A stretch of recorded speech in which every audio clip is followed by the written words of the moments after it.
기도하겠습니다.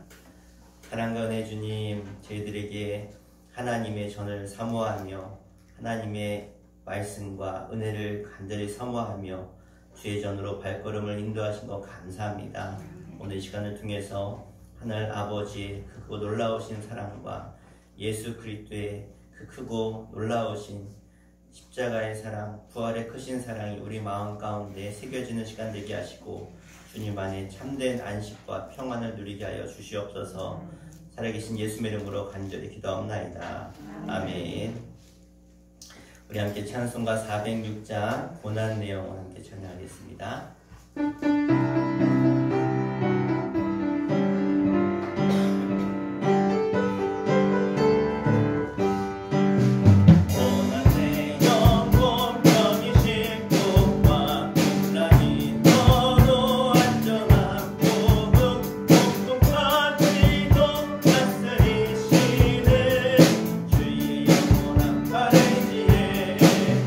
주의 영원하신 말 함께 하사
주님의 기쁨이 되는 것 내가 원하는 한 가지 주님의 기쁨이 되는 것 내가 원하는 한 가지 내가 원하는 한 가지 주님의 기쁨이 되는 것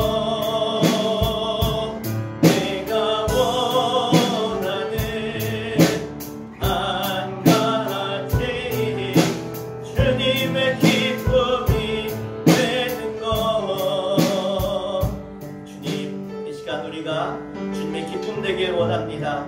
주님의 길로 행하길 원합니다. 주님의 말씀대로 살아가길 원하오니 이 시간 우리 가운데 성령을 부어주시고 우리의 모든 죄악과 더러움과 하나님 앞에 거짓된 것을 다 내려놓고 회개할 때에 내가 이제 변화받아 새 사람이 되어 주의 길로 행하는 주님이 기뻐하는 사람 하나님의 기쁨 되어지는 하나님의 사람으로 살게 하여 주시옵소서. 우리 함께 주의 이름을 부르고 간절히 통성을 하겠습니다. 주여 아버지 하나님 하나님의 놀라우신 사랑과 하나님의 그 놀라우신 은혜로 우리가 이 자리에 나왔습니다. 내가 이제 구원받아 아버지 하나님 죄사함 받고 하나님의 자녀가 되어 이 자리에 나왔사오니 하나님 이 시간 나의 간절히 원하는 것은 나를 위해 죽기까지 살아가시고 구원하신 그 주님 앞에 나도 주님 기쁨 되기를 원합니다. 주의 길로 행하기를 원합니다. 주의 말씀대로 살아가기를 원하여서 오늘 이 자리에 나왔사오니 하나님 우리의 마음과 심정이 주를 향하게 하시고 우리 주님 바라보며 의지하며 주님이신 은혜로 살아가는 하나님의 거룩한 백성으로 살아갈 수 있도록 도우시며 인도하여 주시옵소서. 새 사람 되게 하시고 새 복은 때가 되도록 인도하여 주시옵소서. 주님 감사합니다.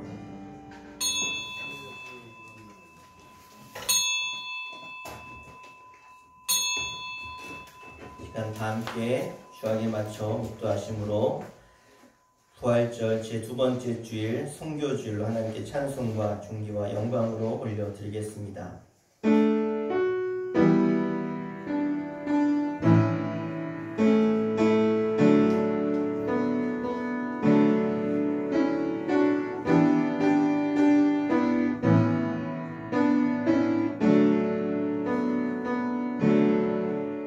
여호와는 나의 빛이요 나의 구원이시니 내가 누구를 두려워하리요. 여호와는 내 생명의 능력이시니 내가 누구를 무서워하리요. 이제 내 머리가 나를 둘러싼 내 원수 위에 들리리니 내가 그의 장막에서 즐거운 제사를 드리겠고 노래하며 여호와를 찬송하리로다. 아멘. 다 함께 일어나셔서 예수 우리 왕이여 우리 왕 되신 주님을 송축하며 찬양하겠습니다.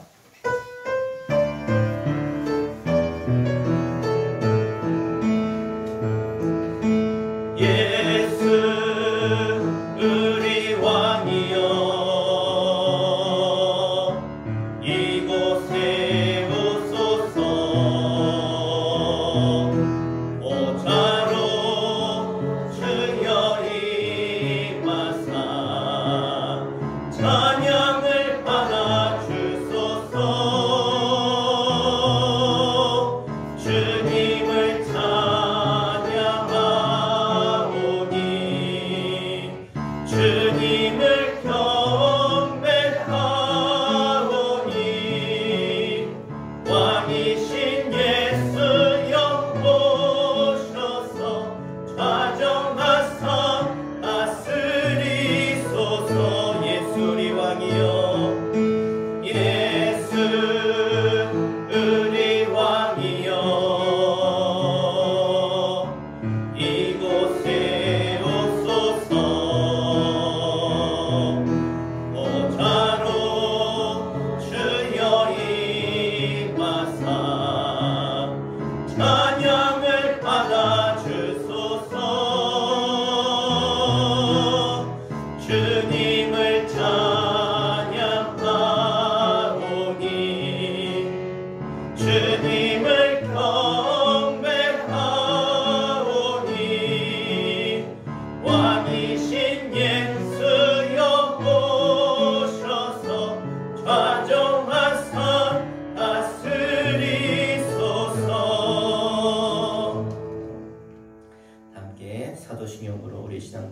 읽겠습니다. 전능하사 천지를 만드신 하나님 아버지를 내가 믿사오며 그 외아들 우리 주 예수 그리스도를 믿사오니 이는 성령으로 잉태하사 동정녀 마리아에게 나시고 본디오 빌라도에게 고난을 받으사 십자가에 못 박혀 죽으시고 장사한 지 사흘 만에 죽은 자 가운데서 다시 살아나시며 하늘에 오르사 전능하신 하나님 우편에 앉아 계시다가 저리로서 산 자와 죽은 자를 심판하러 오시리라. 성령을 믿사오며 거룩한 공예와 성도가 서로 교통하는 것과 죄를 사하여 주시는 것과 몸이 다시 사는 것과 영원히 사는 것을 믿사옵나이다. 아멘. 시간 김혜숙 권사님 대표해서 기도해 주시겠습니다.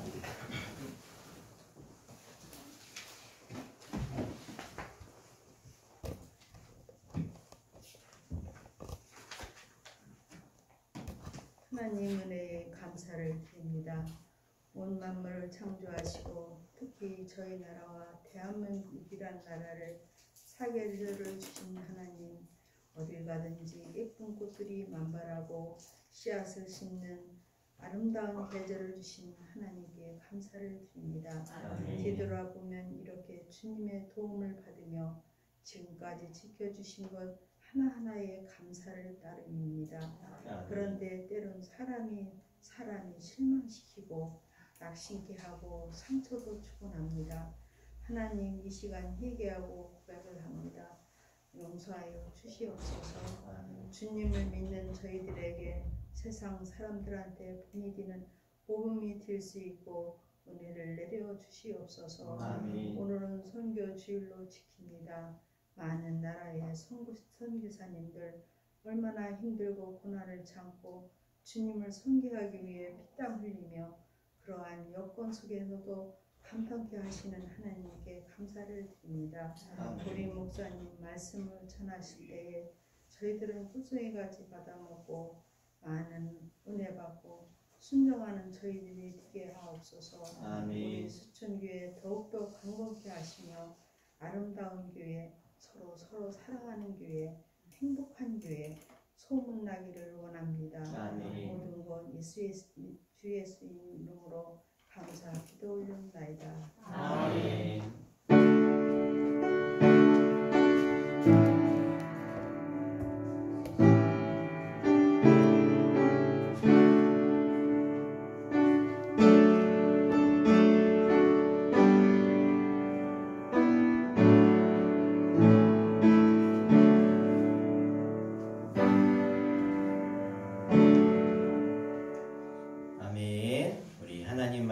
같이 보도록 하겠습니다. 하나님 말씀은 창세기 13장 1절부터 창세기 13장 1절부터 4절까지 보도록 하겠습니다. 구약성경 16페이지 창세기 13장 1절에서 4절 4절 말씀 함께 합독해서 함께 읽도록 하겠습니다. 시작. 아브람이 애굽에서 그와 그의 아내와 모든 소유와 롯과 함께 네겝으로 올라가니 아브람이 가축과 음과 금이 풍부하였더라. 그가 네겝에서부터 길을 떠나 베델에 이르며 베델과 아이 사이 곧 전에 장막 쳤던 곳에 이르니 그가 처음으로 제단을 쌓은 곳이라. 그가 거기서 여호와 이름을 불렀더라. 아멘. 우리 시간은 세상의 길과 믿음의 길이란 제목으로 말씀 선포하도록 하겠습니다. 하나님의 부르심에 순종해서 고향과 친척을 떠나 하나님께서 지시하신 낯선 땅으로 가나안 땅으로 이사했던 아브람. 하나님을 모르고 우상을 섬기는 이 가나안 사람들 속에 살면서도 이 아브라함은 그들의 풍속을 세상 사람들처럼 살았던 것이 아니라 늘 하나님의 사람으로, 말씀의 사람으로 그가 신앙의 순결을 지키며 열심히 살아갔습니다. 자신의 땅은 한 평도 소유하지 못했지만 그 땅을 하나님께서 너희 후손에게 주겠다라고 하셨던 그 약속을 굳게 믿고 아브라함은 살면서 언제나 믿음의 조상답게 그가 신앙을 지키며 살았습니다. 하지만 신실한 그에게도 위기와 환난은 닥쳐왔습니다. 이 가나안 땅에 큰 흉년이 들게 된 것이죠. 그래서 견디다 못해서 그가 이제 먹고 살려고 애굽 땅으로 내려갔던 아브라함, 그곳에서 하나님의 사람답지 못한 행동을 그가 거기서 하게 되어줍니다.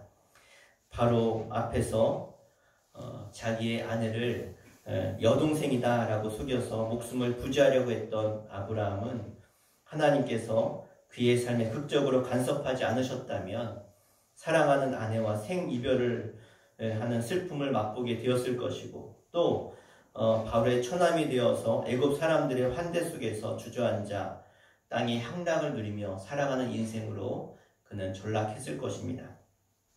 그렇게 되었다면 아브라함의 혈통은 거기서 끝났겠죠.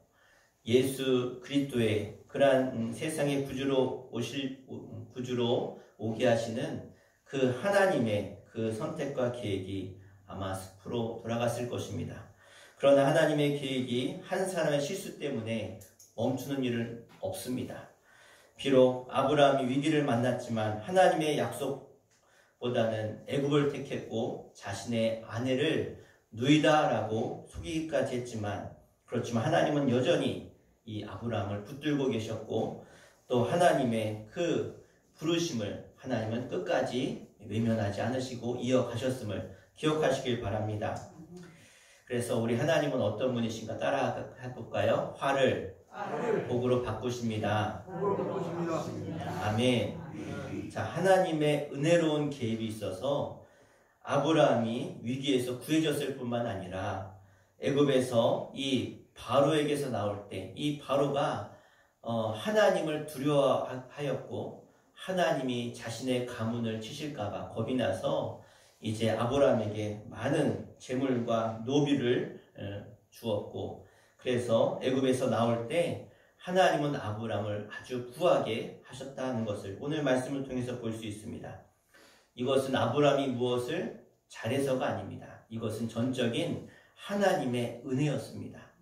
우리는 살면서 이것을 절대로 잊어서는 안 됩니다. 하나님, 왜 나를 구원하셨습니까? 왜 나에게 은혜를 주십니까? 그것은 내가 무엇을 해서가 아니라 하나님의 전적인 은혜임을 우리는 절대로 잊어서는 안 된다는 것이죠. 이렇게 하나님께서 이 아브라함에게 특별 은혜를 베푸신 것은 바로 하나님으로 하여금 내가 너로 복의 근원이 되겠다라고 했던 그 하나님의 약속을 이루시려고 그 신실하신 하나님께서 아브라함에게 이렇게 은혜를 베푸신 것입니다. 우리의 삶에도 이러한 위기의 순간이 찾아올 수 있습니다. 우리를 거룩한 백성으로 구별하셨고 우리를 부르신 하나님, 우리를 하나님의 나라를 이루는 일꾼으로 삼으시고 그 뜻을 이루도록 하나님은 우리를 인도하시는 분이심을 잊지 마시기를 바랍니다.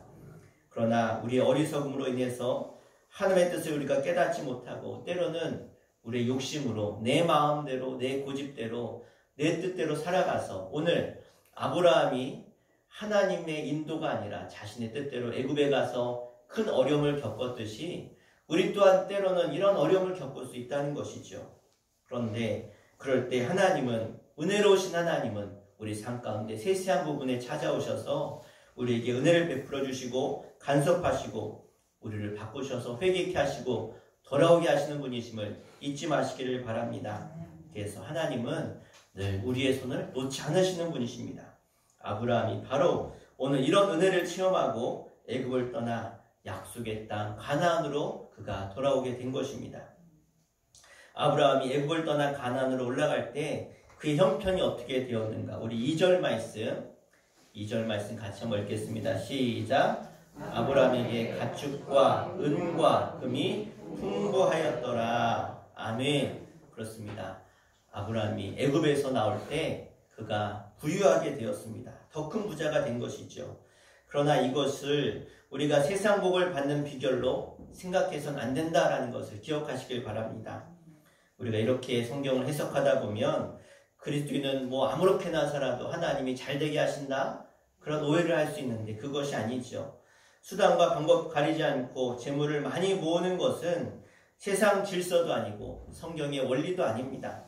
떳떳하지 못한 방법으로 재물을 모아놓고 물질의 복을 받은 사람이다 라고 하나님 앞에 우리가 그렇게 내어놓을 수 없다라는 것이죠. 아브라함은 이미 애굽 땅에서 불신자 바로에게 수치를 당할 만큼 당했습니다. 하나님의 사람으로 거짓을 말해야 됐고요. 자기의 아내를 다른 남자에게 넘겨주었습니다. 여러분, 내 배우자를 다른 사람에게 어쩔 수 없이 넘겨준다? 그것만큼 큰 수치나 죄책감이 있겠습니까? 나 살자고 내 가족을 누군가한테 넘긴다? 그것만큼 마음이 아픈 일이 어디 있겠습니까? 아내를 누이라고 속이고 바로의 궁으로 보낸 후에 바로가 보낸 그 거액의 물질들을 보면서 아브라함이 행복했을까요? 아니겠죠. 얼마나 마음이 아팠겠습니까? 성경에 보면 이 아브라함이 애굽으로 가 있는 동안 하나님의 음성을 들었거나 하나님을 찾았거나 하나님의 이름을 불렀다라는 말씀은 그 어디에도 없습니다. 그는 하나님을 떠나서 쓸쓸히 외롭게 하나님을 떠난 인생이 얼마나 비참한지를 그는 경험하게 된 것입니다. 그래서 그는 하나님 앞에 설 수도 없는 너무나 연약한 모습으로 떳떳하지 못한 모습으로 하나님을 찾을 수도 없었던 것이죠. 왜요? 하나님께 감히 드릴 말씀이 없었다는 것입니다. 그럼에도 불구하고 아브라함의 가족이 부자가 돼서 애굽을 나오게 하신 그것은, 이 놀라운 일은 하나님의 은혜라고밖에 말할 수 없는 것이죠. 생각해 보십시다. 바로가 아브라함에게 속은 줄 알고 노예에서 가족과 재산을 몰수하고 아브라함을 사형에 처할 수도 있을 수 있는 상황 아닙니까? 하지만 바로는 가나안 땅에서 내려온 이 히브리 사람 아브라함으로 인해서 자신의 집에 큰 재앙을 내리실 여호와 하나님을 두려워했습니다. 아브라함 배후에 계시는 그 하나님이 두려워서 감히 그들에게 손을 대지도 못하고 그가 준 재물과 함께 애굽에서 떠나기를 허락하는 것입니다. 아브라함이 하나님의 이런 은혜를 알았기에 그의 가족을 끌고 가나안으로 올라오자마자 한 행동이 무엇입니까? 우리 4절 말씀 같이 한번 읽겠습니다. 13장 4절 시작. 그가 처음으로 제단을 쌓은 곳이라 그가 거기서 여호와의 이름을 불렀더라. 아멘. 그렇습니다. 이 아브라함은 이것이 하나님의 은혜인 줄을 너무나 잘 알고 깨달았습니다. 여러분 내가 이렇게 구원받고 하나님의 자녀가 되었고 내가 오늘 이 자리에 있는 것은 하나님의 은혜임을 잊지 마시기를 바랍니다. 베들로 돌아온 아브라함은 하나님을 향해서 그 첫사랑의 뜨거움을 다시 한번, 나를 사랑하신 그 하나님의 은혜를 다시 한번 마음에 새기면서, 그래, 내가 이제 믿음으로 살아야지, 하나님의 말씀대로 살아야지, 그렇게 그는 회개하고 신앙의 회복으로 돌아온 줄로 믿습니다. 여러분에게 있어서 베델이 어디입니까? 한때 세상에 주는 즐거움과 세상 염려에 파묻혀서 살진 않으셨습니까? 하나님의 약속을 잊고 살진 않으셨습니까? 이제 그 약속의 자리로 돌아가서 회개하고 주의 말씀 안에서 새롭게 시작할 수 있는 베델이 여러분 되시기를 주의 이름으로 간절히 축원합니다. 아브라함이 이제 거부가 되어서 가나안 땅으로 돌아왔지만 그의 앞에는 그를 연단시키는 하나님의 또 다른 훈련이 그를 기다리고 있었습니다. 아브라함이 애굽에서 나올 때 조카 롯과 함께 그렇게 나오게 되었는데, 이제 아브라함도 또 롯도 별로 가진 것 없이 고향을 떠나왔지만, 그런데 하나님께서 복을 주셔서 아브라함에게도 조카 롯에게도 큰 물질의 복을 주셨습니다. 그래서 그들이 정말로 호를 단신으로 나왔지만 그들이 소유한 물질이 너무나 많고 노예도 많고 그리고 동물들도 너무나 많아져서 이제는 그들이 그 좁은 곳에 함께 할 수 없을 정도로 너무나 많은 노예와 또 물질과 또 동물들이 있었다는 것이죠. 그래서 처음에는 서로 의지하면서 살았는데 점점점 이 규모가 커지니까 부딪힐 수밖에 없게 되었습니다. 왜 그렇습니까? 6절 말씀에 그 이유가 나와 있는데 6절 말씀 같이 읽겠습니다. 시작. 그 땅이 그들이 동거하기에 넉넉하지 못하였으니 이는 그들의 소유가 많아서 공부할 수 없음이니라. 아멘. 자, 이제 목축을 생업으로 하는 유목민들에게 정말 중요한 것은요, 푸른 초장과 물입니다. 푸른 초장과 물. 그런데 사람이 많아지고 또 동물이 많아지면 그 초장, 그들이 사는 지역은 한계가 있는 거예요. 허용할 수 있는 한계가. 그러니까 서로 좋은 초장으로 또 서로 물을 더 먹이려고 하다 보면 부딪힐 수밖에 없는 것이죠. 서로의 동물을 먹이겠다고, 양이나 염소를 먹이겠다고, 소를 먹이겠다고 하니까, 그러니까 부딪힐 수밖에 없고 싸우게 되어지고, 뿐만 아니라 그들이 살고 있는 땅은 그들의 땅이 아니기에 그 땅을 살고 있는 원주민들과도 마찰이 있을 수밖에 없었겠죠. 그래서 서로 부딪히게 되니까 그 땅에 살고 있는 가나안 사람, 브리스 사람들과도 함께 살아야 되니까, 또 하나님을 믿는 사람들, 믿는 것을 그 땅 사람들이 다 알고 있는데 하나님 믿는 사람 가족끼리 싸운다면 하나님의 영광을 가릴 수밖에 없게 되었겠죠. 그래서 불화가 생기기 시작했을 때, 그래서 아브라함은 고민하게 되어지죠. 여러분, 사실 이런 일들은 지금을 살아가는 이 땅에도 많이 일어나고 있는 분쟁 아닙니까? 과열된 물질의 풍요가 사람들 사이를 괴롭게 하는 문제가 되어지죠. 지금 세계는 전쟁 때문에 큰 골머리를 앓고 있지 않습니까? 왜 전쟁이 일어납니까? 좀 더 가지려고, 좀 더 지금 충분히 먹고 살만한데 좀 더 많은 것을 가지려고 전쟁이 일어난 것 아닙니까? 사람들도 더 가져보려고, 내가 더 앞서려고, 1등 하려고, 내가 더 이기려고 경쟁하다 보니까 정말로 많은 사람들이 불화를 겪게 되고 분쟁이 일어나는 것 아닙니까? 그것은 가족임에도 불구하고 더 많은 재산을 가지려고, 그게 형제간이든지 부모 자식간이든지 이런 분쟁들이 일어나는 것을 우리가 볼 수 있습니다. 그래서 오늘 이렇게 물질을 보면 그냥 물질 자체가 복이 아님을 우리는 알 수 있습니다. 물질이 복이 아니라 우리는 정말 중요한 관계의 중요성을 깨달아야 됩니다. 그래서 차라리 가정의 파괴가 물질이라고 한다면 그것은 차라리 없는 것보다 못하죠. 그래서 잠언 15장 17절 이렇게 말씀하고 있습니다. 함께 잠언 15장 17절 같이 읽겠습니다. 예, 띄워주세요. 잠언 15장 17절 넘겨주세요. 시작. 채소를 먹으며 서로 사랑하는 것이 살찐 소를 먹으며 서로 미워하는 것보다 나으니라. 아멘. 자, 이 잠언의 말씀이 우리에게 큰 교훈을 주고 있습니다. 이제 막 새 삶을 시작하는 아브라함 가정에 시작된 이 재산의 분쟁은 아브라함 개인에게도 큰 위기였지만 하나님 나라를 건설하는 데 있어서 중대한 위기였습니다. 그것은 사단이 그들의 풍요 속에 심은 욕심 때문에 일어난 것이죠. 이 위기를 대처하는 아브라함이 어떤 선택을 했는지 우리가 말씀을 통해서 깨닫고 이 아브라함의 해결책이 바로 여러분 삶의 지혜로 다가오시기를 축복합니다. 그래서 아브라함이 뭐라고 합니까? 얘야, 너와 나는 친척이 아니냐? 너와 내가 다투는 것이 옳지 않다. 그러니까 이제 내 눈앞에 보이는 땅을 네가 선택해라. 네가 우를 하면 내가 좌를 할 것이고 네가 좌를 하면 내가 우를 택할 것이다. 그러니까 지금 뭘 말합니까? 네가 좋은 땅을 먼저 선택해라. 좋은 것을 네가 먼저 가져라. 네가 원하는 대로 해라. 내가 좌하면 내가 우하고 네가 우하면 내가 좌할 것이다. 이 말은 어른으로서 자기의 권리를 내려놓고 포기하고 양보하고 보다 작은 자를 배려하는 멋진 신앙인의 모습을 보여주고 있습니다. 이방인들이 보는 앞에서 하나님을 섬기는 집안이 다툰다는 것은 하나님의 영광을 가리는 일이겠죠.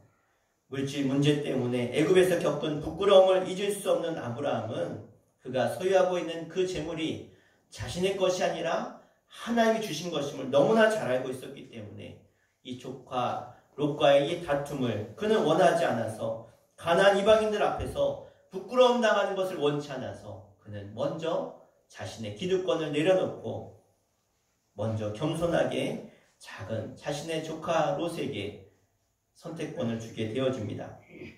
무엇입니까? 물질의 세계보다 더 나은 하나님의 약속을 바라보는 믿음의 거장다운 선택이었음을 우리가 볼 수 있습니다. 여러분, 공동체의 화평은요, 한편의 양보와 희생으로 만들어짐을 잊지 마시길 바랍니다. 불신자들이 지켜보는 가운데 네가 옳냐 내가 옳으냐 이런다고 결국 다툰다면, 그렇게 편협한 마음으로 우리가 서로 대한다면 세상이 하나님의 영광을 가리게 될 것입니다. 따라 하겠습니다. 네가 좌하면 내가 우하겠다. 네가 우하면 내가 좌하겠다. 할렐루야. 이것을 잊지 마십시오. 이것이 우리 신앙인들이 택해야 될 길입니다. 믿음의 길임을 잊지 마시길 바랍니다.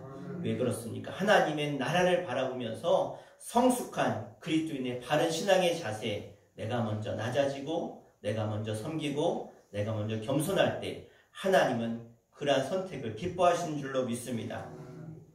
이제 삼촌의 제안에 따라 롯이 요단의 들녘을 쭉 바라보니까 수알까지 온 땅이 물로 넉넉했습니다. 하나님께서 아직 소돔과 고모라를 멸망하시기 전이었기 때문에 그 땅이 마치 여호와의 동산 같았다고 이야기했습니다. 즉 애국과 같았다는 것이죠. 얼마나 기름진 땅이었으면 그렇게 표현했겠습니까? 롯은 야, 이게 웬 떡이냐 웬 기회냐 그러면서 자신이 먼저 좋은 땅을, 요단을 바라보면서 좋은 땅을 재보면서 선택하게 되어지는 것입니다. 무엇입니까? 아브라함은 겸손히 내려놨지만 롯은요, 자신의 욕심을 먼저 생각한 것이죠. 하나님 나라보다 물질의 번영에 더 큰 관심이 있었던 롯은요, 자신의 소유를 다 끌고 더 풍요로운 동쪽 평지를 쫓아서 점점 옮겨가다가 마침내 소돔성에 그가 자리를 잡게 되어집니다. 13절에 사람들이 소돔성을 어떻게 평가하고 있습니까? 우리 13절 말씀 보면 함께 읽겠습니다. 소돔 사람은 여호와 앞에 악하며 큰 죄인이었더라. 아멘. 즉 롯은요, 약속의 땅을 미련 없이 벗어버리고 하나님께서 유황불로 심판받기 직전에 사람들이 사는 죄악의 상징인 땅으로, 죄악의 길로 그는 걸어갔던 것을 우리는 볼 수 있습니다. 세상 말로 말하면요, 심하게 말하면 갈 때까지 간 것입니다. 그러니까 갈 때까지 지금 롯이 가고 있는 것이죠. 세상의 명예와 물질의 눈이 멀어서 신앙의 세계를 떠나고 점점 죄악의 길로, 타락의 길로 그가 걸어가게 된 것입니다. 롯은 하나님을 향한 삼촌의 경건한 신앙을 배우지 못하고 오히려 물질의 풍요를 위해서 죄악된 사람들이 모여 사는 소돔과 고모라 땅으로 나아간 것입니다. 그런 큰 죄인들 속에 들어가서 어울려 사는 것도 개의치 않고 그저 육신의 안락만을 추구하면서 그렇게 살아갔던 롯, 어떻게 보면 이 땅을 살아가는 많은 그리스도인의 모습이 아닌가, 주님을 떠나는, 신앙의 자리를 떠나는 성도들의 모습이 아닌가 생각이 되어집니다. 하늘의 소망을 두지 않고 땅의 것을 바라보고 땅의 소망을 둔다면 여러분, 우리의 영적인 눈은 점점 어두워져서 죄악임을 보지 못하고 이것이 저주의 길인지 이것이 복의 길인지 보지 못하고 저주의 길로 나아가는 어리석은 길을 택할 수 있다는 것이죠. 그래서 창세기 19장에 보면 이 롯의 가정은요, 아주 비참한 멸망을 초래하게 되어집니다. 죄악의 파탄의 길로 나가게 되어지죠. 소돔성이 불탈 때 뒤를 돌아보지 말라고 했던 이 천사의 경고에도 불구하고 미련을 버리지 못한 롯의 아내는 소금 기둥이 되고 말지요. 그래서 이런 사람들을 향해서 오늘 주님은 우리에게 이렇게 경고하고 있습니다. 누가복음 17장 32절 말씀 같이 우리 읽도록 하겠습니다. 시작. 롯의 철을 기억하라. 아주 짧은 말씀. 롯의 철을 기억해라. 세상의 욕심으로 멸망한 대표적인 인물이 된 것입니다. 머나먼 타향에서 단 하나밖에 없는 친척인 롯이 좋은 땅을 택하여 훌쩍 떠나는 것을 바라보면서 아브라함의 마음이 편했을까요?